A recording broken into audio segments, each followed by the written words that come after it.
अपने पापमय कृत्यों की क्षति पूर्ति के लिए प्रायश्चित का सर्वोत्तम उपाय अपने शरीर को तुरंत त्याग देना है। और जीवों के नायक ब्रह्मा ने इसे अपने उदाहरण से दिखला दिया। ब्रह्मा की आयु असीम होती है, किंतु उन्हें अपने घोर पाप के कारण, जिसे उन्होंने मन में केवल सोचा ही था, वास्तव में किया नहीं था, अपना शरीर त्यागना पड़ा।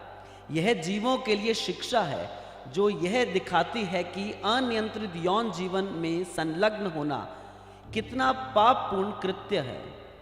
गर्हित यौन जीवन के विषय में सोचना भी पापपूर्ण है, और ऐसे पापपूर्ण कृत्यों की क्षति पूर्ति के लिए मनुष्यों को अपना शरीर त्यागना होता है। दूसरे शब्दों में मनुष्य की आयु, वरदान, ऐश्वर्य इत्यादि सभी बातें पापपूर्ण कृत्यों से घटती हैं, और सबसे भयावह पापपूर्ण कृत्य है अनियंत्रित यौन। पापमय जीवन का कारण अज्ञान है, अथवा पापमय जीवन ही निपट अज्ञान का कारण है।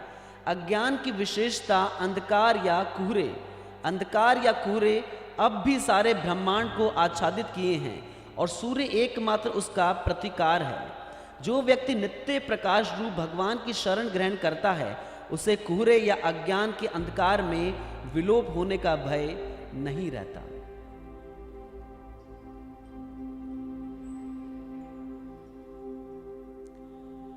हरे कृष्णा। तो आप सभी भक्तों का बहुत बहुत हार्दिक स्वागत है। कल मैं श्रील प्रभुपाद जी के एक प्रवचन को सुन रहा था, तो श्रील प्रभुपाद उस प्रवचन में बता रहे हैं कि माया जो है मास्टर की तरह है, मालिक की तरह है, स्वामी की तरह है। और हम लोगों की हालत कैसी हो गई है, प्रभुपाद बता रहे हैं, हम लोग की हालत एक कुत्ते की तरह हो गई है। अब जैसे एक मालिक कुत्ते को जहां जहां बोटी डालता है, कुत्ता वहां वहां भागता है, दुम हिलाता हुआ, हमेशा जंजीर से उसे पकड़ा रखता है, लेकिन कुत्ता उस गुलामी को स्वीकार किए रखता है। तो उसी प्रकार से श्रील प्रभुपाद बता रहे हैं, जो जीव है वो क्या कर रहा है, वो माया के हाथों में कुत्ते की तरह नाच रहा है। और किसमें है एक्चुअली जीव एक ऐसे बंधन में है, ऐसी बेड़ियों में है, जिसे काम वासना, सेक्स लाइफ कहा जाता है। ये एक ऐसी बेड़ियां हैं जिससे जीव ने अपने आप को बांधा हुआ है। ऐसा नहीं कि किसी और ने उसे बांधा है, वो खुद ही उन बेड़ियों को पकड़े बैठा है, और वो क्या गुलामी का जीवन व्यतीत कर रहा है। माया जैसे से बोटी डालती है, जैसे से उसे नचाती है, वो वैसे नाचता है। तो श्री प्रभुपाद जी बहुत बोल्डली बता रहे थे कि विशेष रूप से ये जो एज है, ये जो कलयुग है, इसमें हर चीज का जो केंद्र है वो ये काम जीवन ही है, ये सेक्स लाइफ ही है। किसी भी व्यक्ति की एकमात्र इच्छा यही होती है कि किसी तरीके से पढ़ाई करूं, अच्छा पैसा कमाऊं, और फिर क्या करूं, विवाह कर लूं। सबसे बड़ी चिंता लोगों को यही घूमती रहती है, विवाह की। और आजकल जो माता पिता हैं, उनको भी अपने बच्चे के भविष्य की चिंता नहीं रहती। वो भविष्य की चिंता कर रहे होते हैं, इस जन्म वाला भविष्य। बेटा बड़े होके क्या बनेगा, इंजीनियर बनेगा, डॉक्टर बनेगा, आर्किटेक्ट बनेगा, चार्टर्ड अकाउंटेंट बनेगा। आखिर मेरा बेटा बड़ा होके बनेगा क्या? उनको ये चिंता रहती है कि किसी ना किसी तरीके से मैं अपने बच्चे को, मैं अपने बेटे को बांध लूं। किसमें? विवाहित जीवन में। माता पिता की एक ही चिंता रहती है, बस बच्चे की शादी कर दें, सेटल हो गया बच्चा। बस बच्चा जो है हमारा, वो वेल सेटल्ड हो गया, क्योंकि उसका विवाह हो गया। मेरा बेटा सेटल होना चाहिए। आई मीन लाइक शास्त्र बता रहे हैं, माता पिता का कर्तव्य है कि बच्चे को कभी संसार में सेटल ही ना होने दें। जो असली माता पिता हैं, वो उनका यही प्रयास रहता है कि उनके एक एक कार्य ऐसे हो, बच्चे को प्रशिक्षण, ट्रेनिंग ऐसी दी जाए कि वो इस संसार में ना टिक के भगवान के धाम में जाए, इस संसार में हमेशा के लिए बंधा ना रहे। वो ये एक माता पिता का, ये एक मित्र का, ये एक गुरु का, ये एक परिजनों का एक लक्षण बताया गया है शास्त्रों में। लेकिन आजकल के माता पिता क्या, अपनी प्राइम रिस्पॉन्सिबिलिटी, जो सबसे बड़ी जिम्मेदारी है कि बच्चे को भक्त बनाना है, अच्छा चरित्र देना है उसको, ये छोड़कर किस चीज में लगे रहते हैं, मेरा बेटा सेटल हो जाए, अच्छा, सेटल की परिभाषा क्या आपकी? उसका विवाह हो जाए। जय श्री श्री रुक्मिणी द्वारकाधीश की, श्री श्री गौर निताय की, श्री श्री जगन्नाथ बलदेव सुभद्रा महारानी प्रभु सुदर्शन की, गिरिराज गोवर्धन की। तो माता पिता का परम लक्ष्य एक ही गोल होता है कि मेरा बेटा सेटल नहीं है, मेरा बेटा सेटल नहीं है, मेरा बेटा सेटल नहीं है। क्यों? उसका विवाह नहीं हुआ। इवन लाइक लोचन दास ठाकुर के लिए बताया जाता है कि लोचन दास ठाकुर के जो माता पिता है वो उनको बहुत फोर्स किया करते थे विवाह करने के लिए, लेकिन जो आचार्य हैं उनकी जो मति थी वो कृष्ण में लगी हुई थी। अब वो विवाह करने में रुचि तो रखते नहीं थे, लेकिन लोचन दास ठाकुर के माता पिता ने एक दिन उनको जबरदस्ती भेजा कि नहीं, तुम्हें लड़की देखने के लिए जाना पड़ेगा। तो माता पिता का कहना मान के लोचन दास ठाकुर चले गए लड़की देखने के लिए। अब रास्ते में क्या हुआ, रास्ते में उनको घर नहीं मिल रहा था जहां पर उनको जाना था। तो कोई माता जी थे, उनसे उन्होंने पूछा कि माता जी हमें इस एड्रेस पर जाना है, तो आप क्या बता सकते हैं ये पता, ये कहां पर है, हमें यहां पर जाना है। तो माता जी वो शर्माई, एड्रेस बताया और चले गए। अब जब लोचन दास ठाकुर उस घर में पहुंचते हैं तो वो लड़की कौन थी? वही लड़की थी जिससे एड्रेस पूछा था उन्होंने।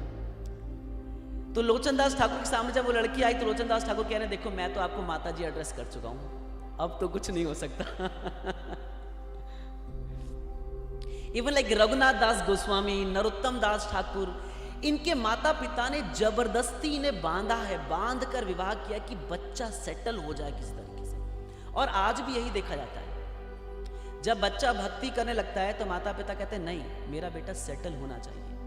बट एक्चुअली माता पिता की जिम्मेदारी यह है कि बच्चा कभी भी संसार में सेटल ना हो, क्योंकि अगर वो इस संसार में सेटल होगा तो यहीं पर ही जन्म मृत्यु के चक्कर में घूमता रहेगा और हमेशा दुखी रहेगा। तो अगर माता पिता बच्चे का हित चाहते हैं, अगर उसके सुहृद हैं, उसके हितैषी हैं अगर उसके, तो उनका कर्तव्य यह बनना चाहिए कि अपने बच्चे को भक्ति के लिए प्रेरित करें, सेटल करने के लिए प्रेरित ना करें। तो इस संसार का, इस मटेरियल वर्ल्ड का एक ही केंद्र है, वो है ये पुरुष और स्त्री के बीच का संबंध। पुंसा स्त्रिया मिथुनी भावम एतम तयोर मृथो हृदय ग्रंथिम आहु अथा गृह क्षेत्र सुताप्त वित्तेर जनस्य मोहयम अहम मामेति। पुरुष और स्त्री जब एक दूसरे के संपर्क में आते हैं तो उनके बीच में बंधन बनता है, नॉट्स बनती है, गांठें बनती है, प्रेम बंधन। अब वो जो प्रेम बंधन होता है वो वहां पर खत्म नहीं होता, उसका विस्तार होता है। उनको घर चाहिए, जमीन चाहिए, कारोबार चाहिए, और फिर सब कुछ मिलने के बाद क्या कहते हैं? अहम मामेति, ये मेरा है, मेरा बच्चा, मेरा घर। और यहीं पर ही फंसे रहते हैं, यहीं पर ही सेटल रहते हैं। और शास्त्र हमें हिला रहे हैं इस भावना से कि सेटल नहीं होना, भगवान के धाम जाना है। अगर यहीं पर ही सेटल हो गए तो धाम नहीं जा पाएंगे। देखिए, संसार की किसी भी चीज को ले लीजिए, उसका केंद्र एक ही है, काम, जीवन, सेक्स लाइफ, बस। मूवीज को बनाया ही इस प्रकार से जाता है कि उसका केंद्र क्या रहे? लड़के और लड़की के बीच का अट्रैक्शन। अगर किसी में लड़के और लड़की के बीच का अट्रैक्शन नहीं हो, पिक्चर चलेगी नहीं, उसको केंद्र बनाया जाता है।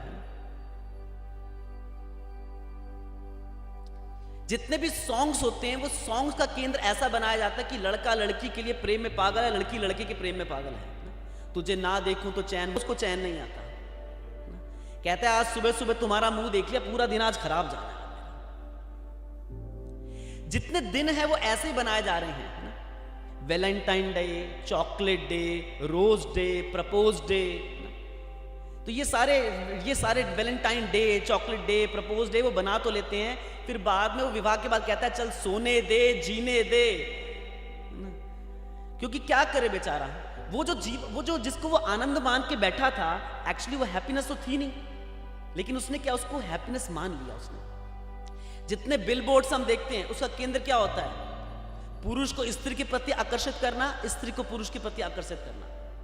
जितनी एडवर्टाइजमेंट, उनका केंद्र क्या होता है? किसी तरीके से इस कामुक जीवन को बढ़ाना। नहीं तो शेविंग रेजर और शेविंग क्रीम के ऐड में लड़की का क्या काम है? सीमेंट की ऐड में लड़की का क्या काम है? लड़का यही सोचता है सटासट शेविंग रेजर लेके आऊंगा, फिर एक लड़की आएगी वो हाथ लगाएगी। वो बेचारा इस आस में रह जाता है बेचारा।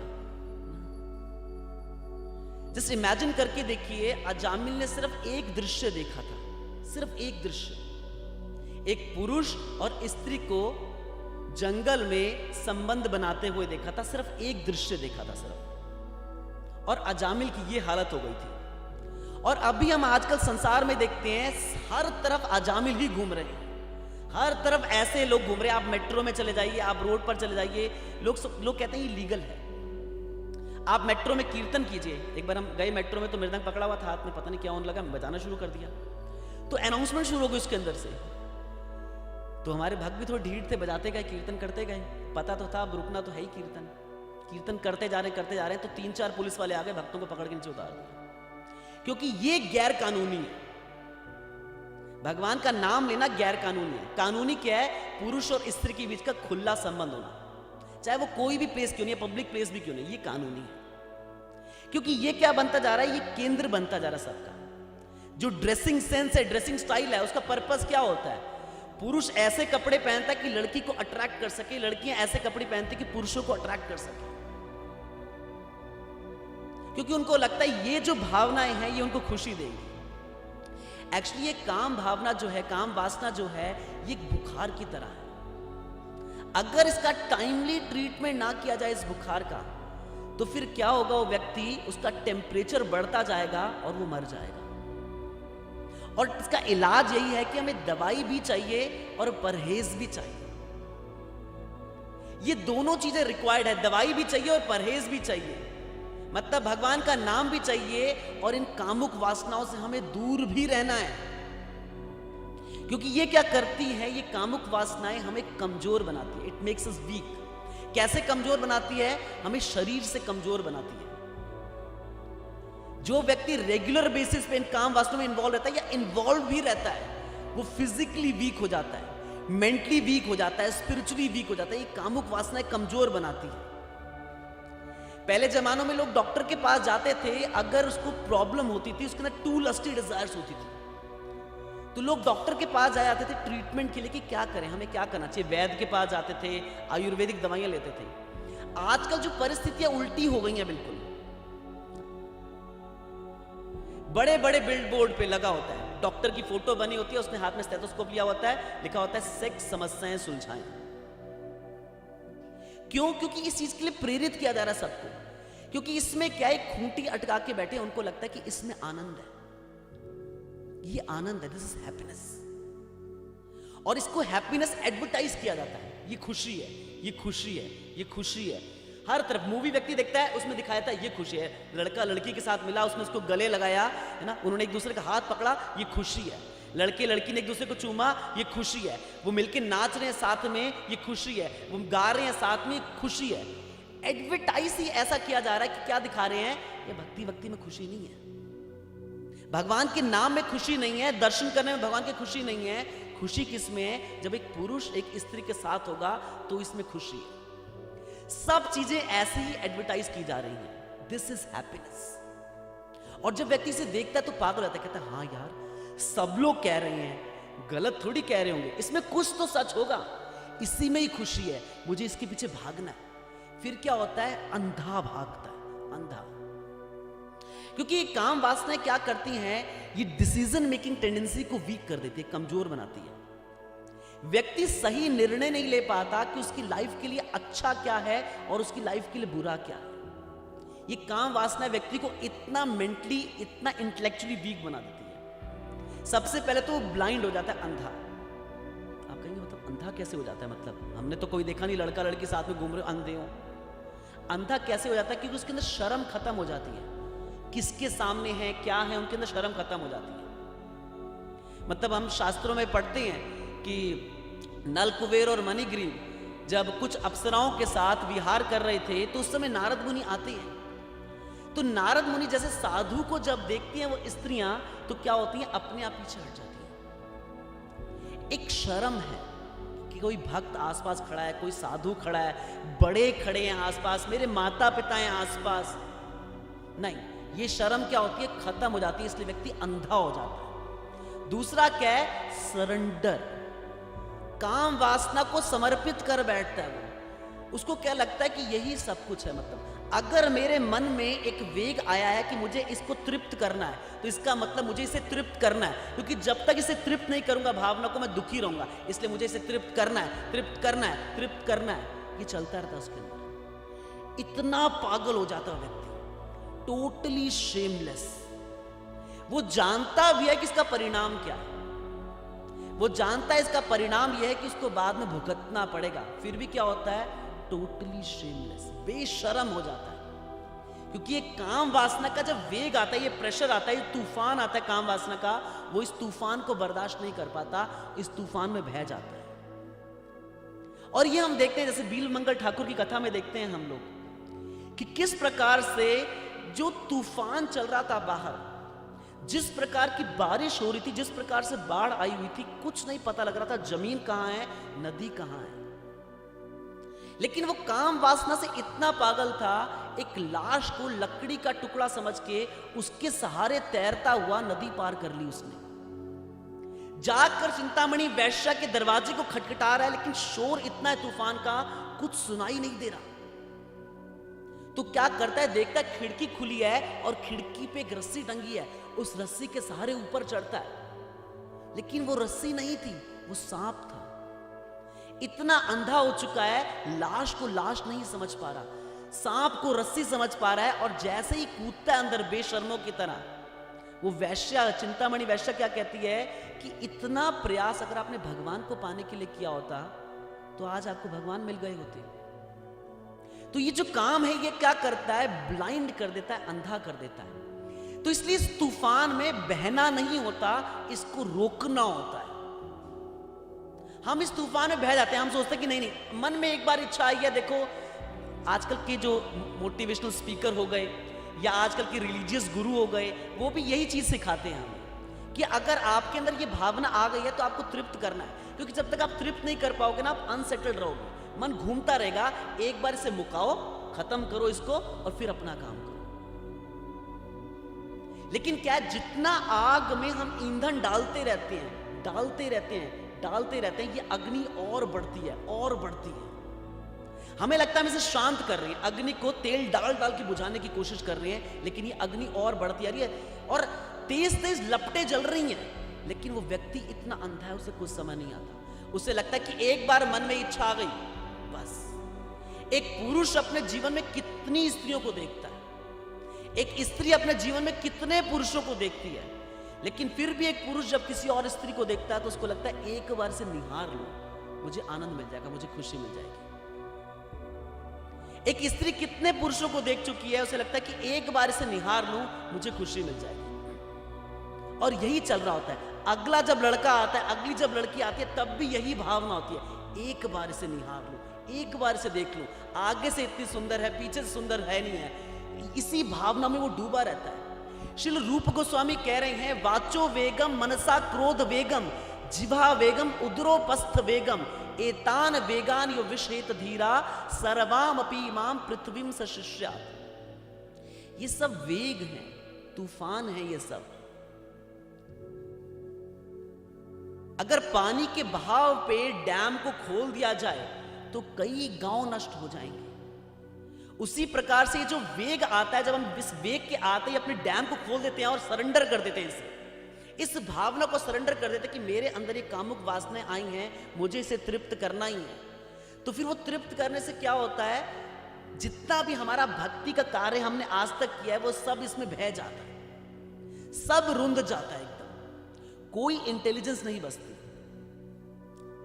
अब जैसे व्यक्ति कभी कभी कोई व्रत रखता है, कोई भी व्रत रखे, उसने जन्माष्टमी का व्रत रखा, एकादशी का व्रत रखा, तो जब व्यक्ति व्रत रखता है तो ये निश्चय करता है कि आज के दिन मैं जल नहीं ग्रहण करूंगा, आज के दिन मैं कुछ खाऊंगा नहीं। पर क्या ऐसा होता है जिस दिन हम व्रत लेते हैं उस दिन इच्छा नहीं करती खाने की? इच्छा करती है खाने की। ऐसा होता है कि जिस दिन हम सोच लेते हैं कि मैं पानी नहीं पीऊंगा, उस दिन प्यास नहीं लगती? प्यास लगती है, लेकिन क्योंकि हमने निश्चय किया है कि हमें पानी नहीं पीना, हमें खाना नहीं है, इसलिए हम इसे अवॉइड करते हैं, हम इसमें बहते नहीं हैं। उसी प्रकार से जब हमने निश्चय कर लेते हैं कि हमें इस काम वासना में बहना नहीं है, तो हमें स्ट्रेंथ मिलती है कि हम इससे अवॉइड कर पाए।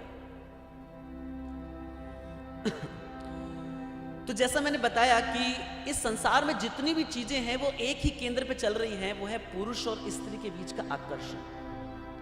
Love at first sight, divorce at first fight, बस यही चल रहा है। पहली ही झलक में प्रेम हो जाता है, पहली ही लड़ाई में वो अलग हो जाती है, क्योंकि दोनों के संबंधों के बीच में कैरेक्टर तो था नहीं, चरित्र तो कोई था नहीं, भक्ति तो थी नहीं। पुरुष और स्त्री जब एक दूसरे को पसंद करते हैं तो क्या देखते हैं? पुरुष स्त्री में देखता है ये रूप की रानी है या नहीं है, स्त्री पुरुष में देखती है ये चोरों का राजा है या नहीं है। बस वो रूप की रानी और चोरों का राजा खेल रहे होते हैं। अब थोड़े समय बाद रूप भी खत्म हो जाता है, पैसा भी खत्म हो जाता है, फिर क्या निकल के आता है? चरित्र निकलता है, कैरेक्टर। वो था ही नहीं, वो कभी था ही नहीं। पहले जमाने में क्या होता था कि if money is lost nothing is lost. आपका पैसा चलेगा, कोई चिंता वाली बात नहीं, फिर आ जाएगा। If health is lost something is lost. आपका स्वास्थ्य चले गया, कुछ सोचने विचारने की बात है। But if your character is lost everything is lost. आपका चरित्र चले गया, सब कुछ चले गया। आज स्थिति उल्टी हो गई है। If your character is lost nothing is lost. लोग कहते तो क्या होगा? ये नॉर्मल है, दिस इज नॉर्मल। एक लड़के लड़की के बीच का ये संबंध होना, विवाह से पहले संबंध हो जाना, विवाह के बाद एक्स्ट्रा मैरिटल अफेयर्स होना, ये नॉर्मल है। ये शरीर की इच्छा है, इसे पूरा करना है, नहीं तुम चैन से नहीं बैठ पाएंगे। This is normal. If character is lost nothing is lost, कोई चिंता वाली बात नहीं। If health is lost something is lost, but if money is lost everything is lost. देखो किसका पैसा खो जाता है, कहता हम लुट गए, हम बर्बाद हो गए, लेकिन उसका चरित्र जाता है, कभी उसको लगता नहीं हम लुट गए, बर्बाद हो गए। कहते हैं नो, दिस इज नॉर्मल। ये तो चेंज आता है ना, हार्मोनिकल चेंज आता है, कोई बात नहीं, कोई दिक्कत वाली बात नहीं, दैट्स ओके, दैट्स ओके। मतलब हम एक योगा सेंटर में गए थे, योगा सेंटर वाला इस बात पे लेके हैरान है कि लोग ब्रह्मचारी कैसे रह लेते हैं। उसको हैरानगी होती है इस बात में कि शरीर की जब जरूरत होती है, उस जरूरत को पूरे किया बिना व्यक्ति कैसे रह सकता है। भगवान भगवत गीता में कह रहे हैं, विषया विनिवर्तन्ते निराहार से देहिना रसवर्जम रसोप्यस्य परम दृष्टवा निवर्तते। अगर किसी व्यक्ति को हायर टेस्ट मिलता है तो लोअर टेस्ट उसका अपने आप छूट जाता है। कई साइंटिस्ट ऐसे जिनसे पूछा गया कि आपने विवाह क्यों नहीं किया अभी तक, कहते हैं कि हम जवान थे तो लेबोरेटरी में घुसे, इतना एब्जॉर्ब थे, बाहर जब तक निकले तो बूढ़े हो चुके थे। मतलब क्या, कोई व्यक्ति साइंस में इतना घुस गया तो उसको विवाह करना है नहीं करना, ये उसकी जरूरत है नहीं, उसको कभी फील ही नहीं हुआ। तो सोचिए कोई व्यक्ति भक्ति कर रहा है, उसको ये जरूरत कैसे महसूस हो सकती है। लेकिन संसार का केंद्र क्या दिखाया जाता है कि ये आपकी जरूरत है, जब भी ये वेग आए इसे पूरा करो। और क्या होता है, अगली बार जब वेग आता है तो और तेजी से आता है, फिर अगली बार जब वेग आता है तो और तेजी से आता है, फिर कुछ समय के बाद व्यक्ति का जमीर मर चुका होता है। जब भी उसका वेग आता है वो गलत काम करता ही है। इसलिए देखिए इंटरनेट पे देखिए 95-98% साइट्स पॉर्न साइट्स हैं। क्यों है? उसका क्या कारण ये है? क्योंकि लोगों की डिमांड यही है, सब इसी में डूबे हुए हैं, क्योंकि सबके लिए बड़ा नॉर्मल है। This is normal, but this is not normal. Shrimad Bhagavatam में कहा गया है कि ये पापमय कार्य है। इससे बचने का, इस सिंफुल एक्टिविटी से बचने का केवल एक ही तरीका बता रहे हैं कि उस व्यक्ति को अपने शरीर का त्याग कर देना चाहिए। अगर कोई व्यक्ति अनरिस्ट्रिक्टेड सेक्स लाइफ में इन्वॉल्व हुआ है तो उसको अपने शरीर का त्याग कर देना चाहिए। उसका यही एक सॉल्यूशन है। ये श्रीमद् भागवत में पढ़ा रही है, लेकिन देखिए बाहर बिल्कुल उसका उल्टा पढ़ाया जाता है, एकदम उल्टा।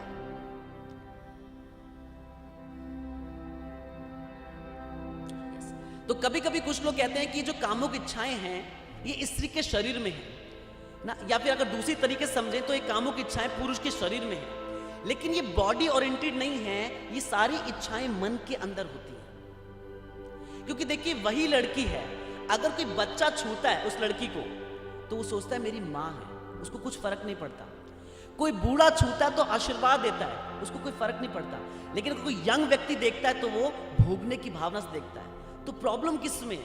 उस लड़की में नहीं, प्रॉब्लम है माइंड में। प्रॉब्लम यह है कि व्यक्ति ट्रेंड नहीं है। प्रॉब्लम यह है कि व्यक्ति ट्रेन नहीं है, और प्रॉब्लम यह है कि कोई व्यक्ति ट्रेनिंग देने वाला ही नहीं है। इसलिए क्या हो रहा है, इस जीवन को बढ़ाया जा रहा है, फ्रीडम दिया जाता है, अनकंट्रोल अनरिस्ट्रिक्टेड सेक्स लाइफ को फ्रीडम दिया जाता है, आजादी दी जाती है। कहते हैं जस्ट डू इट, जब भी आपके मन में आए जस्ट डू इट। वो इस बात को भूल जाते हैं, सबसे पहले तो जस्ट डू इट है, उसके बाद देन जस्ट सफर इट। फिर व्यक्ति को इसके लिए सफर भी करना पड़ता है। नो ट्रेनिंग, नो एजुकेशन, कोई इसके बारे में हमें बताता नहीं है कि ये चीज गलत है। श्रील प्रभुपाद कह रहे हैं कि हमने ये आंदोलन लिया है। श्रील प्रभुपाद जी अपने प्रवचन में कह रहे हैं हमारा जो आंदोलन है वो लोगों को ट्रेन कर रहा है कि इलिसिट सेक्स लाइफ क्या है, इस लाइफ से हमें कैसे बचना चाहिए। एक ऑर्डिनरी व्यक्ति के लिए ये सब कुछ है, यही उसका धर्म है, यही उसका कर्म है, यही उसकी पूजा है। उसके जीवन का लक्ष्य केवल एक है कि मुझे अपनी कामुक वासनाओं को तृप्त करना है, ये मेरे जीवन का लक्ष्य है। हर चीज का केंद्र सिर्फ वह है, मुझे अपनी कामुक वासना को तृप्त करना। श्री प्रभुपाद एक बार अपने कुछ भक्तों के साथ मॉर्निंग वॉक पे जा रहे थे। तो प्रभुपाद मॉर्निंग वॉक पे थे भक्तों के साथ, और रास्ते में प्रभुपाद ने देखा एक बहुत बड़ी इंडस्ट्री, बहुत बड़ी बड़ी क्रेन्स थी वहां पर। तो प्रभुपाद ने पूछा व्हाट इज दिस, ये क्या है? तो कुछ लोग कहने लगे स्वामी जी प्रभुपाद ये बड़ी बड़ी क्रेन्स हैं, ये इंडस्ट्री हैं, ये बड़े बड़े अपार्टमेंट्स हैं ना, ये हैं। वो लॉजिक्स देने लगे। प्रभुपाद कहते नहीं, ये जो व्यक्ति है ये छोटे घर में काम वासना को पूरी नहीं कर पा रहा, इसे काम वासना पूरी करने के लिए बड़ा घर चाहिए। इसे लग रहा है कि जब मेरे पास बड़ा घर होगा तो मुझे ज्यादा अपॉर्चुनिटी मिलेगी, मुझे ज्यादा मौके मिलेंगे इस काम वासना को तृप्त करने के लिए। That's it। तो पूरे संसार का जो केंद्र है दरअसल वो भक्तों का केंद्र नहीं होता।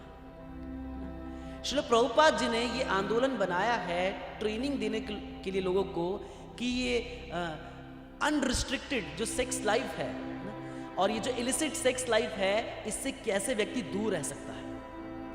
तो ट्रेनिंग देखिए, ट्रेनिंग किस किस चीज की जरूरत है।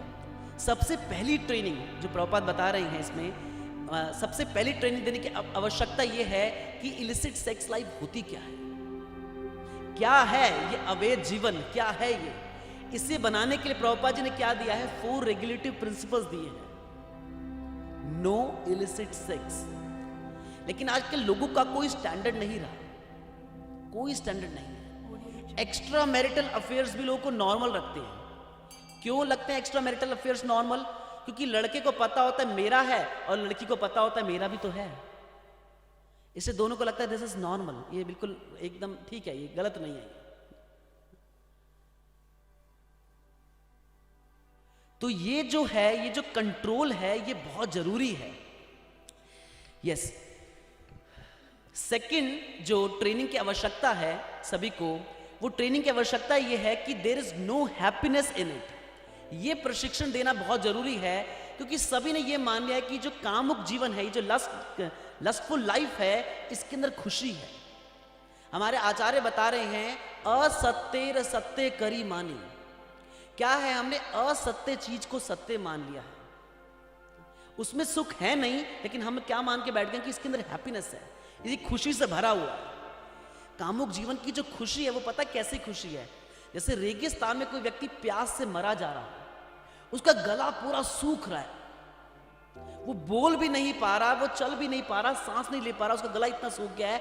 कोई उससे बोले मुंह खोलो मैं आपको पानी दूंगा, वो व्यक्ति मुंह खोले और एक ड्रॉपर से उसकी जीभ पे एक बूंद पानी गिरा दे, टिप। ये जो हैप्पीनेस है बिल्कुल वैसी हैप्पीनेस है। तो ये ट्रेनिंग बहुत जरूरी है कि इसके अंदर खुशी नहीं है। प्रहलाद महाराज यही प्रशिक्षण दे रहे हैं, यही ट्रेनिंग दे रहे हैं प्रहलाद महाराज श्रीमद् भागवतम के 7वें स्कंद के 9वें अध्याय के 45वें श्लोक में। यन मैथुनादि गृह मेदि सुखम ही तुच्छम कंडू यनेन करयोर एव दुख दुखम तृप्यंति नेह कृपणा बहु दुख भाजा। प्रहलाद महाराज कह रहे हैं ये जो कामुक जीवन है, जो सेक्स लाइफ है, इसकी हैप्पीनेस कैसी है, जैसे किसी के जख्म जब ठीक हो रहा होता है तो खुजली होती है, उसमें खुजली करता है व्यक्ति, उसके कोई जख्म हो गया, डॉक्टर मना करता है खुजली नहीं करनी, इस पे खुजली जितनी करोगे उतना नासूर होगा। लेकिन उसको इसमें मजा आ रहा होता है, उसको इसमें मजा आता है। जब खुजली आती है उसको लगता है रिलीफ है, ये मजा आ रहा है, आनंद मिल रहा है इसमें, है ना, हैप्पीनेस, दिस इज हैप्पीनेस, है ना। ये खुजली में उसको आनंद मिल रहा होता है, लेकिन एक्चुअली इसमें आनंद नहीं। जितना वो खुजलाता है वो जख्म उतना नासूर होता है, उसका खून निकलता है और उसको मजा आ रहा होता है। वो तकलीफ में है और उसे मजा आ रहा होता है। कह रहे कंडू यनेन करयोर एव दुख दुखम तृप्यंती नेह कृपणा बहु दुख बाजा। ये मत सोचना ये तृप्त हो जाएगा, ये मत सोचना ये ठीक हो जाने वाला है, कि कोई बात नहीं, एक आयु आएगी उसके बाद तो सब ठीक हो जाता है। कोई ठीक नहीं होता,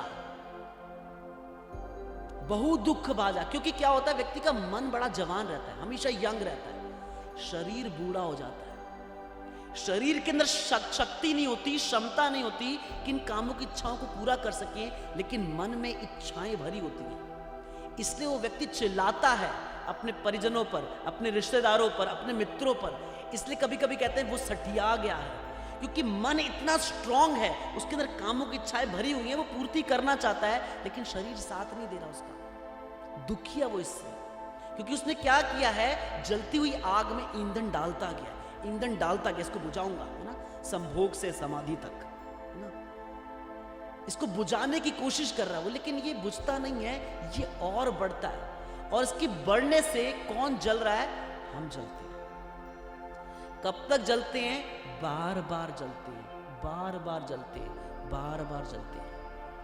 अगर हम इस पेनफुल लाइफ को कंटिन्यू रखना चाहते हैं तो ही हमें सेक्स लाइफ को कंटिन्यू रखना चाहिए, अदरवाइज इसे बंद कर देना चाहिए। क्योंकि ये क्या है, बहु दुख भाजा, बहुत दुख है इसके अंदर, बहुत दुख है। उसकी खूंटियां अटकती जा रही होती हैं, खूंटियां अटकती जा रही होती हैं, बहुत मुश्किल होता है उसके लिए। वो व्यक्ति कमाता ही इसलिए है ताकि रात को इसकी पूरी पूर्ति कर सके इसकी। इसलिए संसार की पैदाइश देख लेते हैं हम कैसे हैं। हमारे भक्तों के बच्चे देखिए, पैदा होते हैं तो श्लोक सुनाते हैं, छोटे छोटे बच्चे श्लोक सुनाते हैं, हे कृष्ण करुणा सिंधु वांछा कल्पतरुभ्यश्च। बच्चे पहला शब्द बोलते हैं कृष्णा, श्रील प्रभुपाद, जय प्रभुपाद। बाहर के बच्चे देखिए क्या कर रहे होते हैं हरकतें, क्यों? क्योंकि उनकी परवरिश, उनकी पैदाइश ही ऐसी हुई है। कैसी पैदाइश हुई है, पति और पत्नी ने ज्यादा पी ली थी रात को, ओवर ड्रंक थे, फिर जो संबंध बनाया उससे बच्चा पैदा हुआ है। तो आप क्या सोचते हैं, उसके अंदर बड़े वो सर्वगुण संपन्न पैदा होने वाला कोई? उसने दोषों से भरा हुआ ही पैदा होना है। क्यों? क्योंकि ये जो लाइफ है ये बहुत दुखों से भरी हुई है। अब इसकी पैकेजिंग ही तो है, ये सिर्फ पैकेजिंग ही तो है। हमें सोचना चाहिए दिस इज जस्ट पैकेजिंग। किसी की वाइट पैकेज, जैसे कभी कभी गिफ्ट पैक करते हैं ना, किसी को देते हैं, तो कभी कभी गोल्डन कलर का कवर पैकेट मिलता है, कभी ब्लू कलर का मिलता है, कभी ब्लैक कलर का मिलता है, रेड कलर का मिलता है, व्हाइट कलर का मिलता है। अलग अलग पैकेट कवर होते हैं, अंदर माल वही होता है। उसी प्रकार से किसी की व्हाइट कलर की कवर पैकेजिंग है, किसी की ब्लैक कलर की है, किसी की ग्रे कलर गोल्डन कलर की है। बस यही है, यही डिफरेंस आ रहा है, बस इससे ज्यादा कोई डिफरेंस नहीं है। अंदर क्या है, सबका सेम है, मल मूत्र खून हड्डी मज्जा, यही भरा हुआ अंदर। अगर कोई व्यक्ति आपको दे दे ये सब चीजें, है ना, कि मैं आपके लिए 2 लीटर खून लेके आया हूं, तो क्या करेंगे उसको? आपको अच्छा लगेगा? यही तो है गिफ्ट में। पैकेजिंग पे क्यों जा रहे हैं? अंदर जाइए ना। ब्यूटी इज स्किन डीप, इस चमड़ी के 1 मिलीमीटर अंदर चले जाएगी, वो ब्यूटी है। जैसे वो स्टोरी सुनाते ना 70 सेशंस में, लिक्विड ब्यूटी। एक लड़का एक लड़की से बहुत प्रेम करता होता है, बहुत प्रेम, कहता मैं आपसे विवाह करना चाहता हूं, मैंने आपको जब से देखा है मेरी आंखें ही अटक गई हैं आपकी तरफ, आपकी सुंदरता से मैं मोहित हो गया हूं, मैं आपसे विवाह करना चाहता हूं। लड़की कहते ठीक है, आज से 15 दिन के बाद आना, मैं आपसे विवाह करूंगी। 15 दिन तक ये लड़की ऐसी चीजें खाती है जिससे मल मूत्र त्यागती रहती है। और जब 15 दिन के बाद ये लड़का आके दरवाजा खटखटाता है तो वही लड़की दरवाजा खोलती है, कि पहचान ही नहीं पा रहा होता। कहता है कि वो जो सुंदर सी लड़की थी, कहती वो मैं ही हूँ। कहता मतलब वो तो बहुत सुंदर थी, आप तो एकदम मतलब भद्दड़ सी शक्ल वाली हैं एकदम, आपको तो देखने का इच्छा ही नहीं कर रही, लेकिन उसको जब मैं देखता था तो मेरी आंखें अटक जाती थी, वो इतनी सुंदर थी। कह रहे हाँ, मैंने अपनी सुंदरता डब्बों में पैक करके रखी है, आप लेना चाहेंगे? कह रहे हाँ हाँ, कहाँ है वो सुंदरता? तो उसने डब्बों में क्या पैक किया हुआ था? मल, मूत्र, उल्टी, ये उसने डब्बों में पैक की हुई थी। क्योंकि शरीर के अंदर क्या है, वही है पैक्ड। सिर्फ शरीर के अंदर विकार आ जाते हैं, कुछ अंग बढ़ जाते हैं, कुछ अंग छोटे रह जाते हैं। उस विकार के कारण व्यक्ति इतना पागल होता है, इतना मदमस्त हो जाता है कि एक पागल हाथी की तरह मारा जाता है। जैसे एक हाथी जो होता है, हाथी को कौन पकड़ सकता है? लेकिन हाथी को कैसे पकड़ते हैं? एक हथनी को सामने रखते हैं और बीच में गड्ढा खोद देते हैं। हाथी जब उस हथनी को देखता है तो पागलों की तरह भागता है इस काम वासना को तृप्त करने के लिए, और उस गड्ढे में गिर जाता है। जब वो उस गड्ढे में गिरता है तो फिर कई दिनों तक उसको भूखा रखते हैं, और उसके बाद वो इतना कमजोर पड़ जाता है कि एक पतला सा व्यक्ति नीचे जाता है और उसे कंट्रोल कर लेता है। जीव बहुत स्ट्रांग है, लेकिन कमजोर क्यों महसूस कर रहा है? क्योंकि उसने अपनी सारी खुशी इस काम वासना में मान ली है। देखिए, इसमें खुशी है नहीं। असत्येर सत्य करी मानी, उसने मान लिया है कि इसके अंदर खुशी है, इसमें हैप्पीनेस है, लेकिन इसके अंदर कोई खुशी नहीं है, रंच मात्र भी खुशी नहीं है। क्योंकि अगर खुशी होती उसकी तो ये आनंद बढ़ता, उसको सेटिस्फैक्शन फीलिंग होती, लेकिन क्या है, अगली बार भी उसको अनसेटिस्फाइड फील होता है। इसका कारण क्या है? इसके अंदर खुशी नहीं है, इसमें हैप्पीनेस नहीं।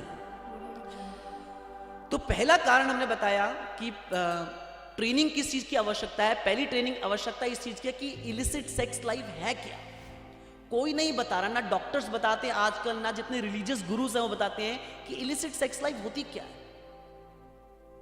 दूसरी ट्रेनिंग आवश्यकता है ये बताने की कि there is no happiness in it, इसमें कोई खुशी नहीं है, सिर्फ पब्लिसाइज ऐसे किया जाता है, प्रचार ऐसे कर रहे हैं कि इसमें खुशी है, लेकिन इसमें कोई खुशी नहीं है, इसमें केवल दुख है। दुख, हम सोचिए, खुशी की भीख एक ऐसे व्यक्ति से मांगते हैं जो खुद दुखी है। एक कामुक व्यक्ति, पुरुष एक कामुक स्त्री से जब खुशी की भीख मांग रहा होता है तो वो ऐसा है कि एक भिखारी दूसरे भिखारी से भीख मांग रहा है। तीसरा कारण, तीसरी ट्रेनिंग की क्या आवश्यकता है, वो है कि यस, ये जो बीमारी है ना, ये जो काम वासना की बीमारी है, ये बुद्धिमान के भी मन को हर लेती है। बुद्धिमान से बुद्धिमान व्यक्ति के भी मन को हर लेती है। ये बीमारी इतनी स्ट्रांग है। श्रीमद् भगवत गीता के 3 अध्याय के 39 और 40वें श्लोक में देखिए भगवान कृष्ण क्या कह रहे हैं। भगवान कह रहे हैं, आवृतम ज्ञानमे तेना ज्ञानिनो नित्य वैरिना काम रूपेण कौन्तेया दुष्पुरेण नलेन च। और कह रहे हैं, इंद्रियाणि मनोबुद्धिर अस्याधिष्ठानम उच्यते एतेर विमोहयते एषा ज्ञानम आवृत्य देहिना। देखिए क्या बता रहे हैं इसमें, thus the wise living entities pure consciousness becomes covered by his eternal enemy in the form of lust. उसकी जो बुद्धि होती है वो ढकी जाती है, उसकी इटर्नल एनिमी, शाश्वत दुश्मन है ये काम हमारा। जैसे हम अपना सबसे बड़ा दोस्त मान रहे हैं, मन में कभी भावना भी आ जाए काम की तो हम सोचते नहीं, मेरी पहली जिम्मेदारी है, माला बाद में करूंगा, पहले जिम्मेदारी है, काम वासना आई है, पहले इसको पूरा कर लो। कह रहे ये दोस्त नहीं है, ये हमारा इटर्नल एनिमी है, नित्य दुश्मन है, ये हमारा शाश्वत दुश्मन है, which is never satisfied and which Burns like fire. ये कभी संतुष्ट नहीं होता और अग्नि की तरह जलता रहता है हमेशा। और क्या कह रहे हैं, the senses, the mind and the intelligence are the sitting place of this rest. ये कहां पर ठहरता, कहां पर ये काम, सेंसेस पे, इंद्रियों में ठहरता है। आंख, कान, व्यक्ति सुनने के लिए इच्छुक रहता है। जब वो म्यूजिक सुनता है ऐसे ना, जिसमें लड़का और लड़की प्रेममयी गुहार कर रहे हैं एक दूसरे से, भीख मांग रहे हैं, है ना, प्रेम की, जब वो ऐसे गाने सुनता है, ऐसे रूप देखता है, ऐसे वस्त्रों में देखता है किसी को, तो इससे क्या होता है, उसका काम जो है जागता है। दूसरा क्या है, मन उसका उसमें ठहरता है, अनफुलफिल्ड डिजायर्स, इच्छाएं बैठी होती है, उसकी बुद्धि इसके अंदर ही बैठी होती है, सेटल्ड होती है। कहने सिटिंग प्लेस है लस्ट के। Through them lust covers the real knowledge of the living entities and bewilder him. इससे क्या होता है, जो काम है उसके असली ज्ञान को ढक लेता है और क्या करता है, उसे भ्रमित कर देता है। असली ज्ञान क्या है, जीवेर स्वरूप होए कृष्णेर नित्य दास। जीव जो है वो कृष्ण का नित्य दास है, ये बात ढकी जाती है और वो अपने पूरे जीवन को व्यतीत करता है इस इंद्रिय तृप्ति को पूरा करने में। एक बार और एक रूप और देख लो, एक बार और संग कर लो। उसको पता है इसके बाद भी वो भावनाएं वैसे ही मेंटेन रहेंगी, कुछ आनंद नहीं मिलने वाला, फिर भी एक बार और, एक बार और। ये है मूर्ख व्यक्ति की निशानी। तो तीसरी ट्रेनिंग की आवश्यकता यह कि बुद्धिमान व्यक्ति के भी मन को हर लेती है। व्यासदेव ने भी जैमिनी ऋषि को समझाने की यही कोशिश की थी कि देखो कोई भी बुद्धिमान व्यक्ति होगा उसके मन को भी हर लेती है। जैमिनी ऋषि मानने के लिए तैयार ही नहीं है, कहते नहीं नहीं ऐसे तो नहीं हो सकता। बुद्धिमान के व्यक्ति को मन को कैसे हर सकती है? कोई बुद्धिमान व्यक्ति अगर जानता है कि आग में हाथ डालने से मेरा हाथ जल जाएगा तो वो क्यों उसमें आग में हाथ डालेगा? मूर्ख थोड़ी है कोई वो। तो व्यासदेव ने कहा चलो ठीक है, टाइम के अकॉर्डिंगली कुछ लोग समझते हैं। व्यासदेव जी वहां पर चले गए। जैसे ही जैमिनी ऋषि ने दरवाजा बंद किया और शास्त्र पढ़ने शुरू किए, दरवाजे पे नॉक की आवाज आई। उन्होंने दरवाजा खोला, बारिश में एक लड़की भीगी हुई सामने खड़ी थी। जैमिनी ऋषि ने जैसे उस लड़की को देखा, पूछा कि कौन है आप? बोला हम किसी काम से यहां पर आए थे, लेकिन रास्ता भटकने के कारण यहाँ जंगल में फंस गए हैं। अगर आज रात को शेल्टर मिल जाएगी तो कल सुबह हम चले जाएंगे। बोला ठीक है कोई बात नहीं, मैं आपको साथ वाली कुटिया में स्थान दे रहा हूं। आप कुटिया के अंदर जाना, अंदर से लॉक कर लेना। अगर मैं भी खटखटाऊं तो दरवाजा नहीं खोलना। लड़की कहती है ठीक है। वो कुटिया के अंदर जाती है, अंदर जाके दरवाजा बंद कर लेती है। अब जैमिनी ऋषि अपनी कुटिया में जाके दरवाजा बंद करके बैठते हैं। शास्त्र जैसे ही खोलते हैं, उनको अक्षर नजर नहीं आ रहे, उनको उस लड़की का रूप नजर आ रहा है। वो उस लड़की का रूप देख रहे हैं, उनको अक्षर दिखने बंद हो गए। वो इतना अनकंट्रोल्ड, इतने पागल, इतने मतलब जैसे हमने बील मंगल ठाकुर से बताया था, ब्लाइंड, सरेंडर्ड, शेमलेस, व्यक्ति को कुछ पता नहीं लगता वो क्या कर रहा है। ऐसी हालत हो गई थी जैमिनी ऋषि की। दरवाजा पीटने लगी लड़की का, कुटिया का। लड़की ने पूछा कौन है आप?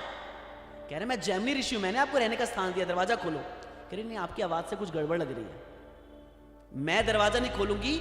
आपने बोला था कि मैं भी खटखटाऊं तो खोलना नहीं दरवाजा।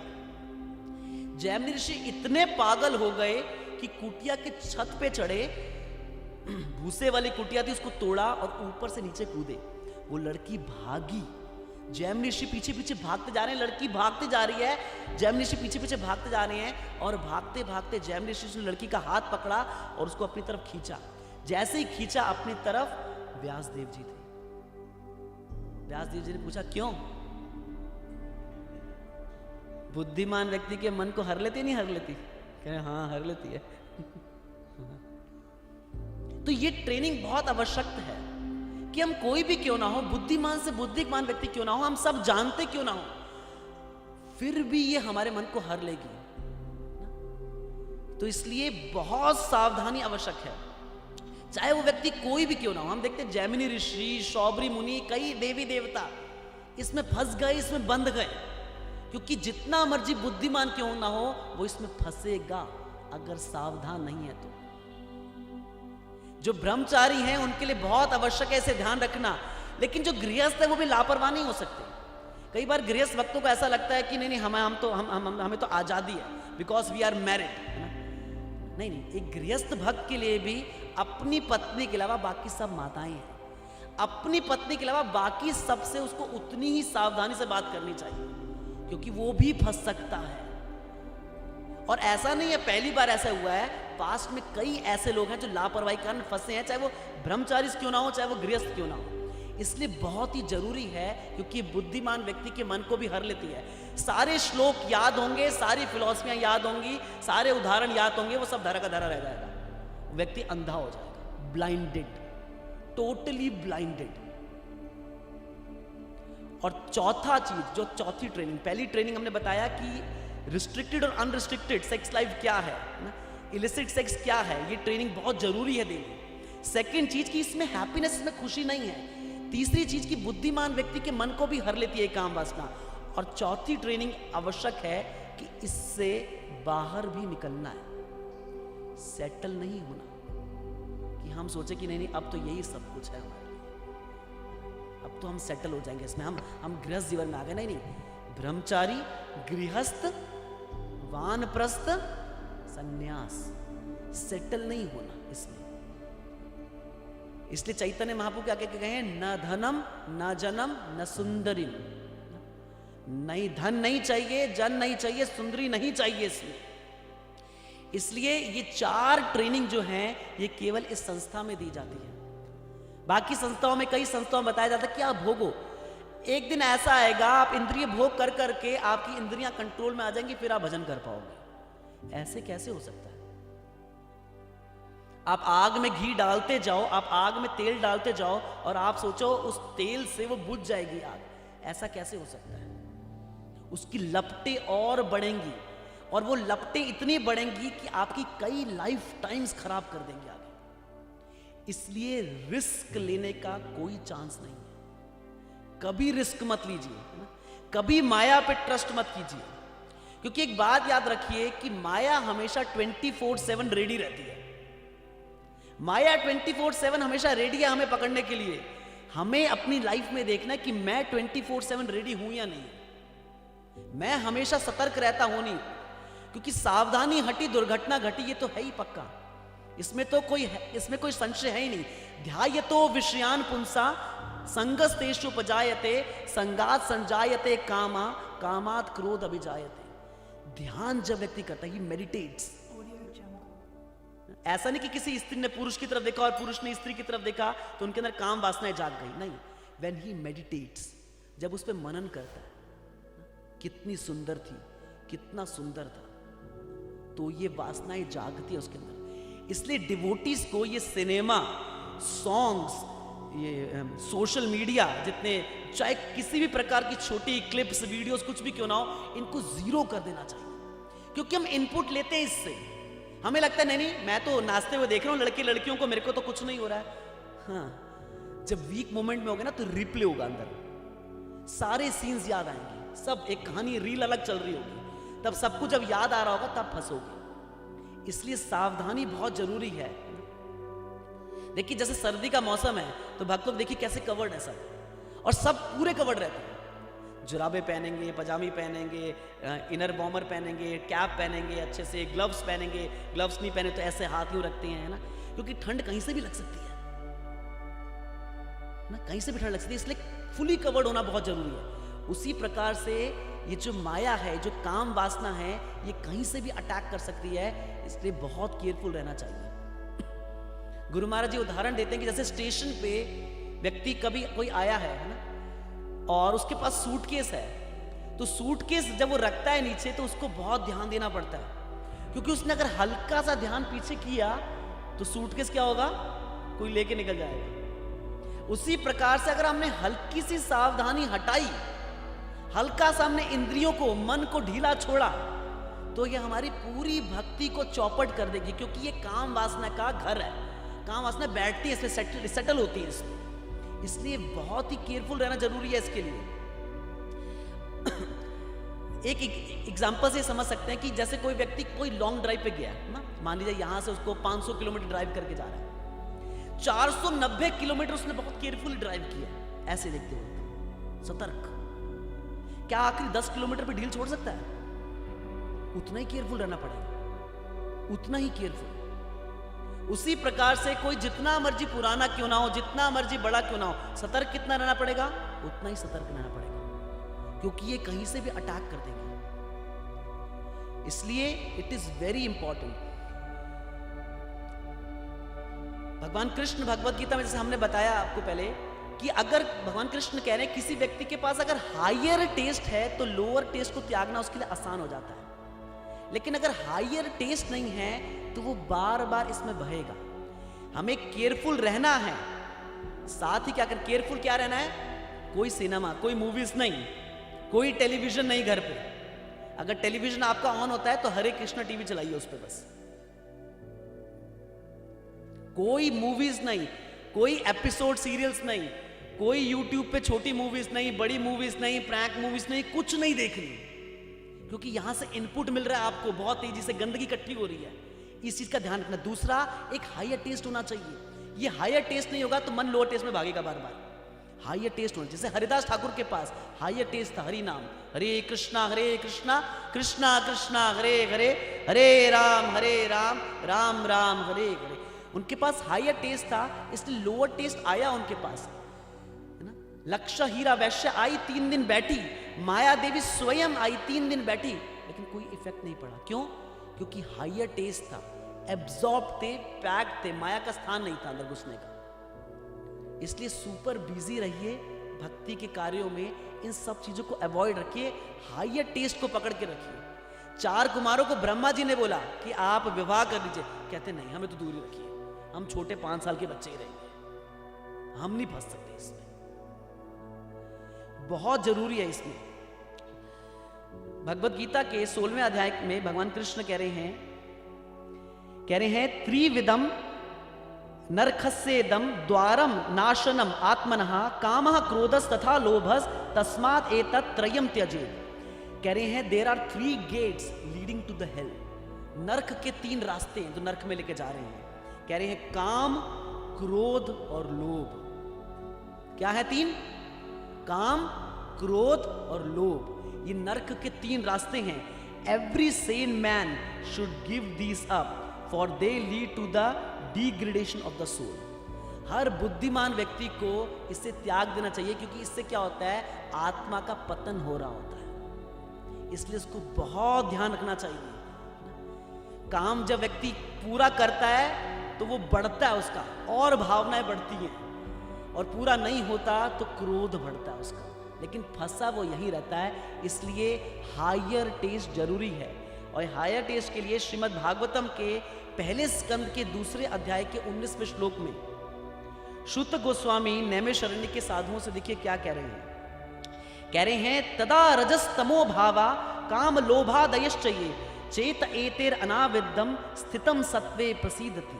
कह रहे हैं as soon as irrevocable loving service is established in the heart, जैसे ही भगवान के प्रति प्रेममयी सेवा हृदय में स्थापित होती है, the effects of nature's mode of passion and ignorance such as lust, desire and hankering disappear from the heart। जैसे ही कृष्ण की भक्ति हृदय में स्थित होती है, हृदय के अंदर से काम, इच्छाएं, लालच, लोभ, ये सब गायब हो जाता है। इसलिए सावधानी बरतनी बहुत जरूरी है। तो ये शरीर जैसे काम को लेके भूखा रहता है, और जब शरीर काम को लेके भूखा होता है तो सब कुछ भूल जाता है। क्या भूल जाता है? ये दिन है या रात है, उसको होश नहीं रहती। काम में इतना पागल हो जाता है, कौन सा स्थान है उसको होश नहीं रहती, कौन उसको देख रहा है, कोई होश नहीं रहती। उसी प्रकार से अगर कोई व्यक्ति, जैसे बॉडी की हंगर है ये सेक्स लाइफ, उसी प्रकार से आत्मा का हंगर है हरि नाम, हरि कथा, हरि भक्त, हरि प्रसाद, हरि कीर्तन। ये आत्मा की खुराक है। जब हम आत्मा को ये खुराक देंगे, आत्मा को ये हायर टेस्ट मिलेगा, तो ये लोअर टेस्ट अपने आप कम होते हुए खत्म हो जाएगा। लेकिन केयरलेस नहीं होना। जैसे अगर आप एक जंगली जानवर को पकड़ लें, अगर आपने उसे कंट्रोल भी कर लिया है, पकड़ भी लिया है, लेकिन लापरवाह नहीं हो सकते। अगर वो छूट गया तो आपको खाएगा। उसी तरीके से हरि नाम, हरि कथा के द्वारा हम इस कामुक वासनाओं को खत्म कर सकते हैं, लेकिन लापरवाही मत बरतिएगा। और लापरवाही बरतने का एक ही तरीका है कि भक्तों को हमेशा अपनी दिनचर्या को पैक रखना चाहिए। कोई भी समय ऐसा नहीं रहना चाहिए जिसमें हम खाली हैं। एक रात पहले हमें पता होना चाहिए कि कल मुझे क्या क्या करना है भक्ति के कार्य, और कई चीजें जिसे जीरो कर देना है। नो सीरियल्स, कोई भी सीरियल क्यों ना हो, चाहे जितना मर्जी बिग बॉस आपको पसंद क्यों नहीं है, इसे खत्म कीजिए। नो मूवीज, कोई एपिसोड नहीं, क्योंकि इससे क्या हम बैड इनपुट लेते रहते हैं। जैसे क्या कंप्यूटर में होता है गीगो, है ना, GIGO, garbage in garbage out. जितना गार्बेज आप अंदर लेते रहेंगे काम वासना का, उतना ही वो गार्बेज निकलेगा, क्योंकि उतना ही मन आपको ज्यादा प्रेशराइज करेगा, उतना ही तेजी से आप कामुक वासनाओं में बह जाएंगे। इसलिए बहुत इंपॉर्टेंट ऐसे कंट्रोल करना। तो हायर टेस्ट के द्वारा ही केवल हम इस लोअर टेस्ट को कंट्रोल कर सकते हैं। और लास्ट में मैं एक चीज ये बोलना चाहूंगा कि ये जो पॉइंट्स हैं, ये ऐसा नहीं है जैसे सोलेस राधा स्वयं महाराज कहते हैं कि एक पुरुष के लिए स्त्री माया है और स्त्री के लिए पुरुष माया है। तो ऐसा नहीं कि स्त्रियों के ऊपर ही कोई डायरेक्ट अटैक है, नहीं। पुरुष के लिए स्त्री माया का काम करती है और स्त्री के लिए पुरुष माया का अटैक करते हैं। पुरुषों को स्त्रियों के साथ डीलिंग में केयरफुल रहना चाहिए और स्त्रियों को पुरुषों के साथ डीलिंग्स में केयरफुल रहना चाहिए, क्योंकि सावधानी हटी दुर्घटना घटी। तो एक पॉइंट ये था। और सेकंड पॉइंट ये कि इसका मतलब ये नहीं कि हम गृहस्थ लाइफ के अगेंस्ट हैं, लेकिन गृहस्थ लाइफ और गृहमेधी लाइफ में अंतर है। गृहस्थ लाइफ का पर्पस है गुरु और कृष्ण की सेवा करना। गृहमेधी लाइफ का पर्पस है इंद्रिय तृप्ति करना और काम वासनाएं जितनी मर्जी हमें सताएं उसको पूरी करने में लगे रहना। एक गृहमेधी व्यक्ति का जीवन इसी आधार पर होता है कि मैं कैसे अपनी काम वासना को और से ज्यादा से ज्यादा तृप्त कर सकूं, ज्यादा से ज्यादा अपनी काम वासना को तृप्त कर सकूं।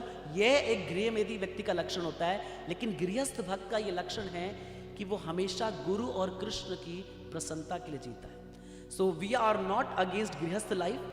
और इसमें से यहाँ पर इस श्लोक से हम लोग इस प्रसंग से ये शिक्षा ले सकते हैं कि जो भक्त हैं या कोई भी व्यक्ति हैं, इस कामुक जीवन से जो हमें बांधने वाली है, नरक के द्वार हैं, हमें हमेशा इससे बच के रहना चाहिए, सावधान रहना चाहिए। Thank you very much. Hare Krishna.